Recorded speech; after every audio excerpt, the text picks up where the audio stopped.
Cristin Parker. I adore you. Thank you for joining me. Adore you too, Mel. You have invested a lot of time and energy into helping people navigate life in regards to families. How did this come about? What did you do to get here? So I consider myself a family coach and consultant. And some people don't understand what that means. And they really actually think, oh, she's a counselor. That's not what I'm doing at all. My background is business consulting. I was a change management consultant within that field, which really was the relational, organizational health of businesses. All the soft skills that that was my world. The sponsorship, the communication, the big picture vision of how people work together best, all the pieces together on the project in terms of the people. So helping build really strong, cohesive teams and connect with the ability to communicate messages that needed to be heard and understood. Very much a coaching role. And then I had 3 children in under 3 years, which is crazy. Yeah. That's a lot of kids in a short amount of time. Yes. Somebody said it was triplets the hard way, which I kind of think it was. So that was kind of a blur. But I also am the oldest of 4 girls. We had a lot of drama with 5 women in my household. And I like to say that I come from a wonderfully dysfunctional family. Your poor dad. Oh my goodness. He was probably so excited to get some son-in-laws. He has 4 now, which is wonderful. It's great. And grandsons, which is also great. Mm-hmm. So instead of going back into the corporate arena, having taken time to focus on my own family and other, families that we interacted with, what I kept seeing was a lot of families get to points and having challenges that were very similar to what we faced in business with relational challenges. And yet the only option it seemed like was counseling for those settings, but then it was like an individual counseling, sometimes a couples. But I just think, I thought, wait, we're missing a layer in here of just practical tools and equipping to help us understand how to be a better team. When you ask everyone, what's your most important team? They don't even sometimes consider that family is a team. I think most of us don't look at our families as a team. Right. I love that you were looking at your business background with strategic planning and how that was parlaying and overlapping into family. Yes. It's genius. It's like your family is your business. Yes, it is. And corporate America, management is not dissimilar from parenting, really. I mean, there's a lot of the same concepts. And so that's what you're taking, Cristin, are the concepts that you learned into family to help families form a blueprint. Yes. So the consultant hat in me said, okay, how can we build a blueprint for families? Not a how to parent. It's not a how to potty train or how to discipline or how to do that. It's actually taking a step back and like a very, very much like a strategic plan in business where you do an offsite and you take a step back so that you can run forward, aligning to what your aim is. And I feel like so often families are running aimless and they don't even realize how much they are being directed by external factors that aren't even true to who they are. And I also experienced this. So the circumstances control them instead of them controlling where they want to go. Yes. Where they're headed as a family team. Yes, that was me too. Still is me on some days. And so and when I ask, what is your most important team?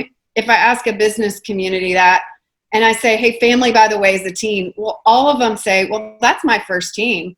And I say, okay, so what are you doing to be intentional with your most important team? And most of them go, oh my goodness, I put all the effort into meetings and strategic planning and offsites and team development at work, but I really unplug at home. Can you imagine what the world would be like if we put in as much time and energy into our family blueprint? Most people don't want to take the time to do it because it does take time and it does take effort. Time is the most precious thing for families. They don't have the time. and getting everybody together. I mean, there are families willing to commit to that. And how did you put all the pieces together, get the tools to bring you to where you are now? I borrow a lot from what worked really well in building cohesive teams in America. And it's interesting because you read a lot of business books and business consulting, and they talk about, oh, this would work when you're talking about the organizational health of business, not the intelligence, not the finance, the strategy. We're talking about the people side of it, like I love communications, how you said organizational health. Yeah, it is a very common business consulting term. It's just not widely understood in families, and to me, that's the missing piece. It's a missing piece in business. When I was doing business consulting, I was the only one that was doing the people side of it in my whole company that was global. They did it. I got trained in London, but I was the only one in America. And it's just a game-changing thing. And I have really enjoyed watching families have light bulbs go off when you reframe a problem into a collaboration, or you give them tools to align to, and you're able to come to the table and hit reset. It's like a game-changing thing. Mm-hmm. There's a relational researcher called John Gottman. He's well known in the counseling world.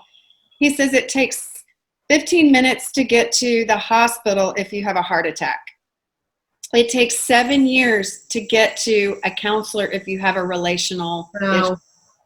So my heart is to help right at the moment of discomfort, because it just starts off as a discomfort. In fact, some people call me and go, I am embarrassed to even be telling you this. And I'm like, this is exactly the moment to work this through, because it's only going to get bigger and harder. So give us an example. In corporate America, you talk about mission and vision, okay? For families, I think that's a little bit lofty, and like sometimes even in business, it can be hard to connect to even a mission statement. But what I think is really important for families is to define their family culture. Love that. Where was that when my son was little? Right. I needed to define my family culture. I didn't know how. It's like I was searching for that because I wanted some kind of anchor, almost like a bubble to put us in that we could live by. Right. And I didn't know how to word it. It's a family culture. Yes, and the key part to that is it's not something that you aspire to become. It's something you already are. So you're working with what you already are instead of trying to be or do or perform or create something you're not. Yes, and so it's more of an identity thing than a goal piece. So in my own experience, and I think where this comes from is when I was growing up, my mom and I are real different, and we didn't have the best relationship growing up, but I'm happy to say we have a great relationship now. Mm-hmm. But the way she did things, I was constantly frustrated by. And so, and to this day, she still does things her way because it's who she is, right? Yes. So not too long ago, I don't know, 5 years ago, we were driving in the car, and I was always looking at what we weren't doing and grieving that we weren't being more a certain way. How often do we do that, specifically with our parents? Right. Looking at what it isn't instead of looking at what it is. Right. Exactly. Love that. Exactly. So my mom, I was driving the car, and she said to me, well, you know, when I was starting to build our family, I wanted to do this, this, and this. And she just rattled off 3 things, and that was kind of her vision for us as a family. And I thought, I literally almost wrecked my car because I thought, oh my goodness, she had a plan. She had a vision. And then she really did those things well. She really accomplished the things that she set out to do for our family that were wonderful things. Mm-hmm. And the challenge is because we are wired differently, I was wishing it was something else. Had I known, hey, this is who we are as a family, something that we could celebrate together, and I think it would have helped me a lot more not be so critical about what she wasn't doing. Your family is about, is that the same thing as your family culture? Culture is kind of who you are as well as what you do. Okay. It's a little bit of both. I'm big on starting with, you know, who you are. You're big on identity. We love talking about that.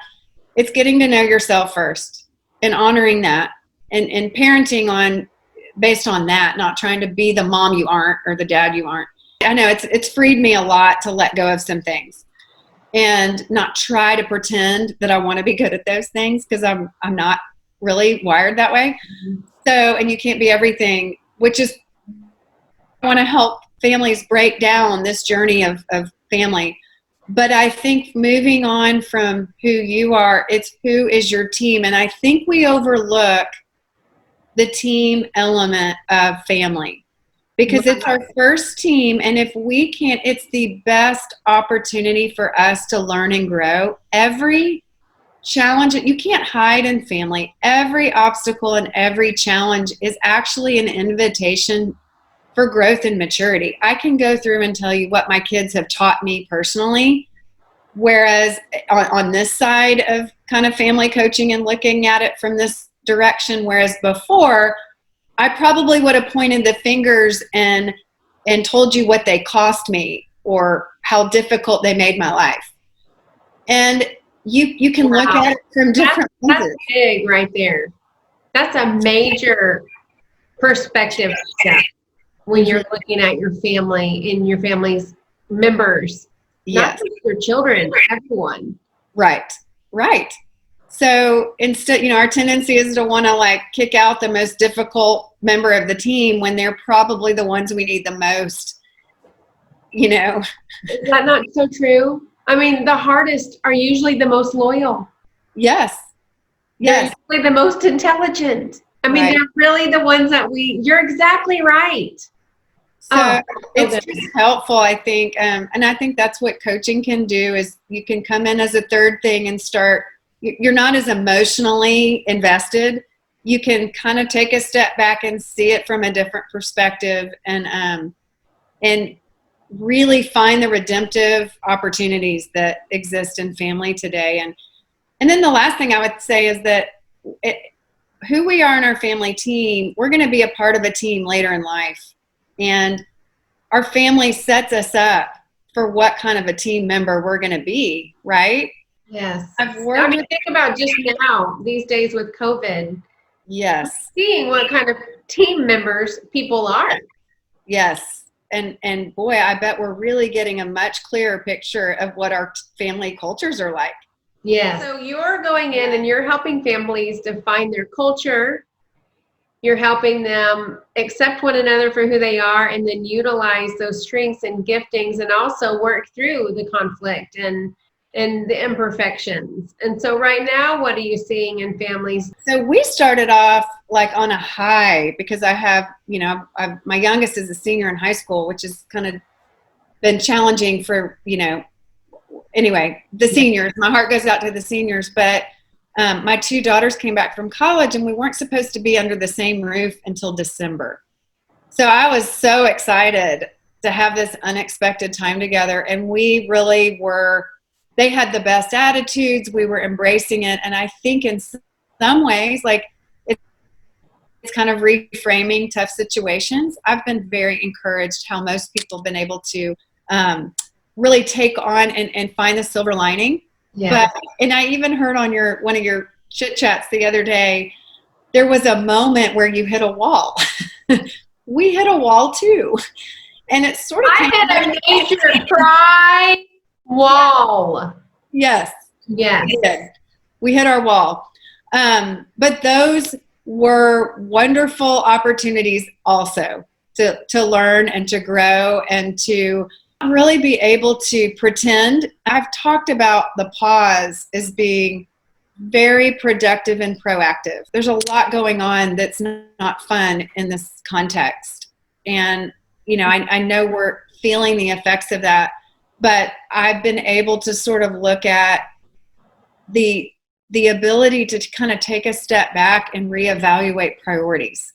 Yes. I mean, family has been the biggest focus in this season because we're all locked down together. That's our team. Somebody's sitting there watching this. They're watching this video and they've been quarantined and they have 3 children and they're young, but they want to form this culture and they want to pour into their kids, but everybody's exhausted. I don't even know where to begin. I would want to wait till quarantine was over, but now it's time, actually. Right. We hit our wall. It was so not fun. And I thought, oh my gosh, this is the end of the world. Like we've had a meltdown, if you will, and I don't know how to recover from this. And that feels very uncomfortable. But it opened up the door for deeper, more meaningful conversations. And it allowed us to sort of excavate some heart issues that were really important.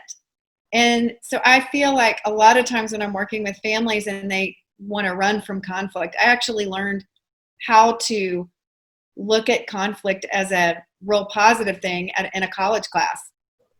And if you can kind of think about conflict doesn't have to be a negative thing, even though it's uncomfortable at times. I mean, it will be. But what's the benefit from seeing this and understanding this and confronting this and leaning into it? But wait until a time where emotions aren't high. When emotions are high, clarity of thought is low and you react. So I love the concept of just coming to the table. And that's the thing that I think I have really come away in this quarantine with is if I have something to talk about, I need to schedule a time to come to the table. Very much like a business. You don't barge into your boss's office and start unloading. I've been guilty of that. Yeah, timing is everything. Yes, timing is everything. And I think, in a business context, you're more professional. You have to kind of be on your best behavior. At home, you really don't have to. You can let it go. But I do think there's such value in waiting for both parties to agree to come to the table and ask questions. Okay, so what do you do if you're married and your spouse is not on board with trying to come up with a family blueprint and figure out what we're all about, and I'm too busy, I'm just trying to put food on the table? Right. What do you do if you're a single trying to implement pouring into your family? It saves a lot of time and it saves a lot of frustration when you're proactive rather than reactive. That's what business does. They get a game plan, they get a strategy or a roadmap on beforehand. If you can come together and spend the time to defining what that roadmap looks like and personalizing it, then parenting and partnership is seamless. It reduces a lot of your tendency to react when you know what your aim is. The blueprint is knowing what you're going to take on and knowing what you can't take on and knowing that in advance. Just like in corporate America, I was doing an executive coaching for 10 executives. They had way too much to do. So putting a process in place, because the process takes the pressure off the person. It's not a guessing game. You're not trying to figure it out all the time. Coming to the table with disagreements, you're aligned, you're on the same page, and it's a seamless effort to move forward, and you don't have to think about it. I want to do a blueprint. I don't know where to begin. Where do I begin? My process is 3 steps. Survey your team. Survey is really studying one another and knowing one another. You want to be known and understood. And in your family, you can't hide. You want to go beyond just knowing each other and studying each other's preferences. Parenting to me is child-focused, not child-centered. Meaning, I need to parent each of my 3 children a little bit differently. Mm-hmm. But what we have a tendency to do when we don't study our children is we parent presumptively. So good. And we parent out of our own lens. And that's not always a bad idea, but because we have experience, but I'm talking about preferences and personality. So that surveying your team is really critical. Then building your blueprint, kind of putting some of the pieces together of what your aim is, what your goal is, your culture, your communication, how you celebrate, how you travel, all of those things make up sort of the blueprint, how you live your life. Blueprint is about process. So I don't like to sightsee a lot, but my husband and my son love sightseeing. Okay. So I didn't realize that was causing some tension when I want to lay out by the pool and they want to go look at Big Ben or whatever. Yes. That would be part of my blueprint. Like us all understanding that I'm not a big sightseer. Y'all are, so let's work around that. So I have worked with multiple families just on getting a blueprint for their family vacation. So good. A plan and a process for how you want to take ordinary events and make them eternal ones where they're lasting. Really, it's about planning ahead, and it's about considering certain elements that you want to make sure, getting on the same page with the communication plan. That sounds very corporate, but it's really critical. And there's books and tools and lots of training around the importance of meetings in corporate America. And that we don't talk about, and we know communication is so critical in our day-to-day family life. So what does it look like? How do we communicate effectively? Putting a lot of tools in your toolbox. Family is where you learn your life lessons. You don't take a class on time management. You don't take a class on prioritizing. You don't take a class on self-control. Parents really are there to help teach their team and equip their team. So it's really important to be clear, and that's part of the blueprint of what can I help instill in this child at this season developmentally in their life? How can I support them? What can I focus on in their life so that they launch well, they launch successfully?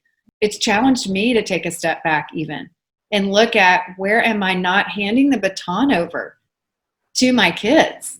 I want to, but am I really doing it? Oh my gosh, I have to kind of take a step back to realize, I need some work in that area. It's hard to let go. You have to take a step back so they can take a step forward. Yes.